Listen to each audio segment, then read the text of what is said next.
yet had a lot of success, and I was still a struggling actor in Hollywood. After all those years doing all kinds of parts, a little disappointed when it was the performance. I mean, everybody was coming up to me. For 3 decades, Robert Urich was the hardest working man in television.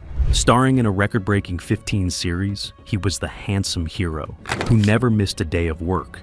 From SWAT to Vegas, he was Hollywood's unstoppable Iron Man. But that dependability wasn't a virtue, it was a trap. When a mysterious deadly illness finally stopped him, the industry didn't send flowers, they sent a lawsuit. To the network he made rich, his fight for survival wasn't a tragedy, it was a breach of contract. And that is the true horror of his story. He died fighting a two-front war, one against an invisible killer, and one against a corporate machine that decided a dying man was nothing more than a broken asset. The unstoppable machine. To understand the magnitude of the betrayal, we first have to understand the sheer value of the asset that was Robert Urich. Before he was a sick man fighting for his life, he was a statistical anomaly in Hollywood. Most actors are lucky to get one hit show in a lifetime, but Urich had hit after hit because he had a quality that money couldn't buy, which was likability. He started as a football player from Ohio who stumbled into acting after meeting Burt Reynolds, and he brought that blue-collar work ethic to Los Angeles. In the 1970s, he exploded onto the scene as Officer Jim Street in SWAT, but it was his role as Dan Tana in Vega that made him an icon. He drove a classic red Thunderbird and parked it in his living room, becoming the epitome of 70s cool. He wasn't just an actor, but a franchise. He starred in Spenser, For Hire, which became a cult classic, and then he moved on to Lonesome Dove, which was a critical masterpiece. He was the king of pilots because networks knew that if you put Robert Urich in the lead, the show would sell. He worked 14-hour days for 30 years, and he rarely took vacations while always showing up on time with his lines memorized. He was the perfect employee. He built a reputation as the nicest guy in Hollywood, a title that is usually a death sentence in a town run by sharks. He believed that if he worked hard and treated people with respect, the industry would treat him the same way. He believed in the handshake deals and the loyalty of the studio heads. But he was wrong. He was building his house on sand, and the storm was coming not from the critics or the ratings, but from his own body. The turning point came in 1996, when Urich was at the peak of his late career resurgence. He was starring in a new show called The Lazarus Man for TNT. It was a Western mystery, and it was a hit. The ratings were strong and the network was happy, so the show was quickly renewed for a second season. Urich was back on top, doing what he did best. But in July of that year, he noticed a lump in his groin. He thought it was a sports injury or a pulled muscle from riding horses on set. But it wasn't. The diagnosis was synovial sarcoma, which is a very rare and aggressive cancer that attacks the soft tissue. It affects only about 800 people a year in the United States.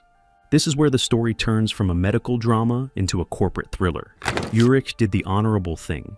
He went to the producers at Castle Rock Entertainment and told them the truth.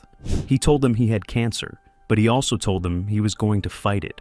He assured them he could still work and that he would schedule his chemotherapy around the shooting schedule. He was ready to be the Iron Man again.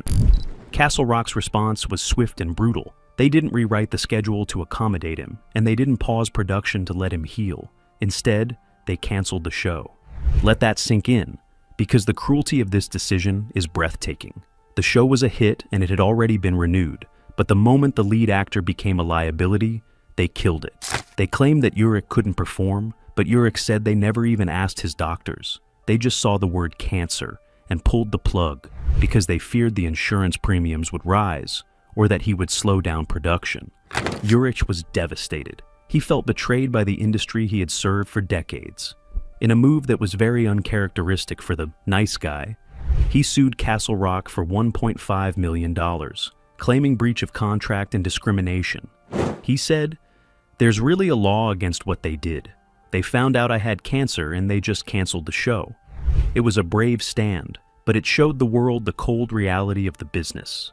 To Hollywood, he wasn't a human being who was sick. He was a broken prop that needed to be thrown away. The medical war. While he was fighting a legal battle for his reputation, he was fighting a physical battle for his survival. The treatment for synovial sarcoma is grueling. Urich underwent multiple rounds of chemotherapy that ravaged his body. He lost his hair, and his famous thick dark mane was gone, replaced by the pale skin of a chemo patient. He lost weight, and the muscle he had built for his action roles melted away. But he refused to hide. In the 90s, cancer was often something celebrities kept secret because they feared exactly what happened with the Lazarus Man, which was losing work. But Urich went on talk shows bald and gaunt and smiled through the pain. He wanted to demystify the disease. He became a spokesperson for the American Cancer Society, and he preached optimism even when he was terrified. He underwent 2 major surgeries to remove the tumors. The doctors had to cut into his body to chase the disease, but the cancer was stubborn. He would get better, and he would go into remission, and then the shadows would return on the X-rays.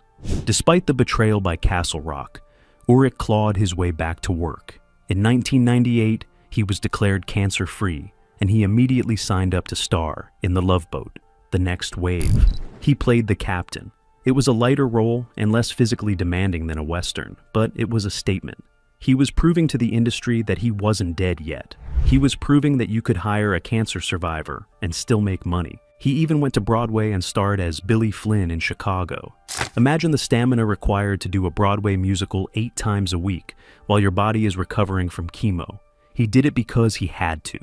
He had to prove to himself and to the world that he was still Robert Urich, the unstoppable machine. But the Iron Man was mortal. In late 2001, the cancer returned, and this time it was merciless. He developed breathing problems and was admitted to a hospital in Thousand Oaks, California. The cancer had spread to his lungs.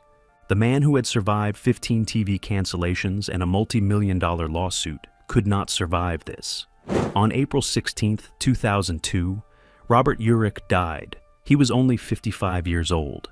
His death sent a shockwave through the industry, but the tributes felt hollow, coming from the same town that had written him off just a few years prior. He died surrounded by his family, including his wife, Heather Menzies, and their 3 children. He had fought to the bitter end, even filming a project called Night of the Wolf just days before his health collapsed. There is a specific tragedy in that final role. Night of the Wolf was a physically demanding shoot involving animals and outdoor locations. Urich was visibly thinner and weaker, but he pushed through the takes because he needed to work, he needed to feel useful, and he needed to provide for his family until the very last second.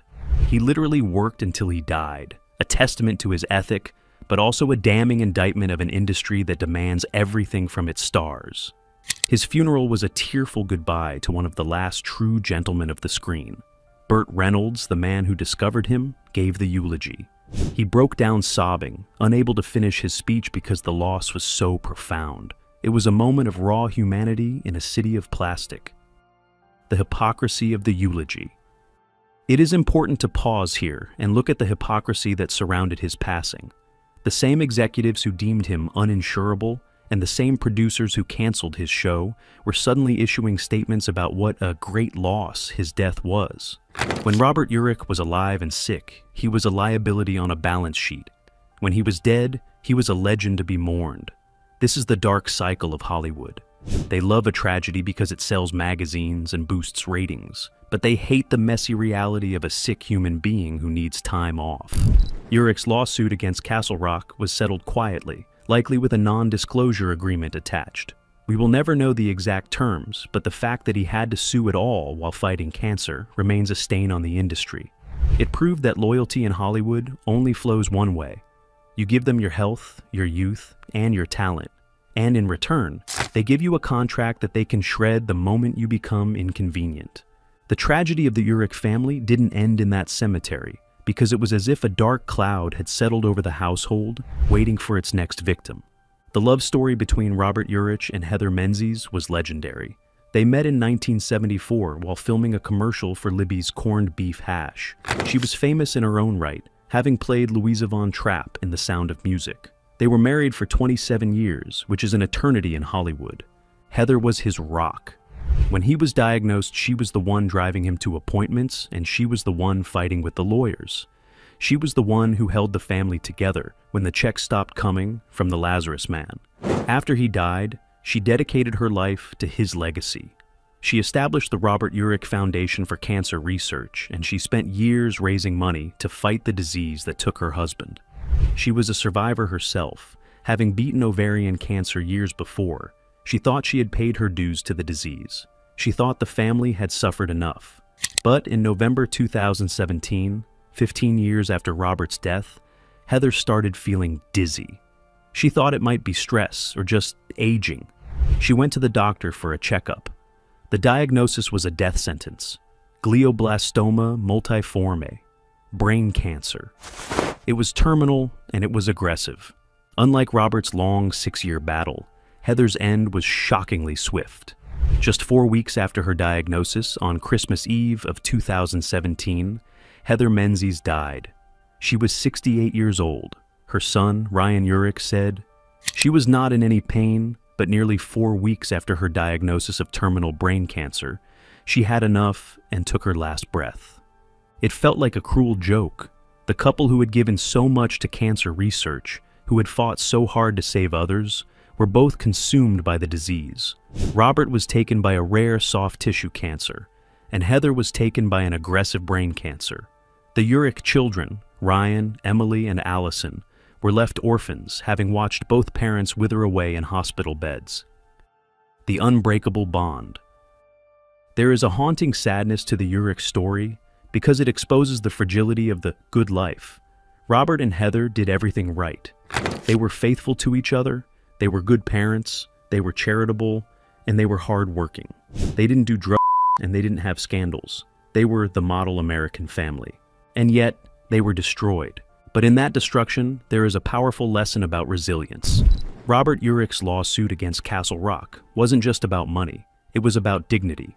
By suing, he forced the industry to look in the mirror. He exposed the ugly truth that studios view actors as perishable goods. His fight likely made it slightly harder for the next studio to fire a sick actor without thinking twice.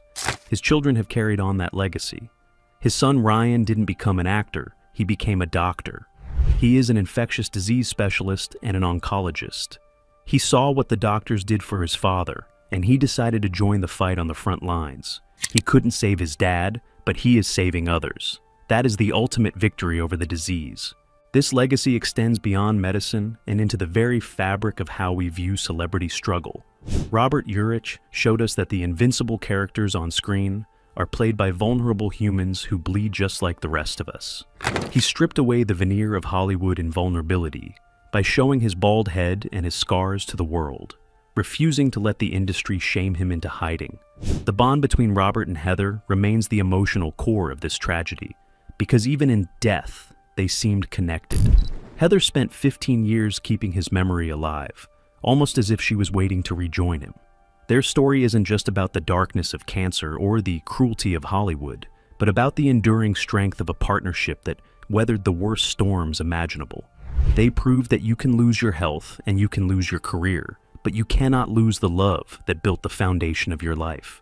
So how should we remember Robert Urich? We should remember him not just as Dan Tanner in the T-Bird or Spenser in the trench coat.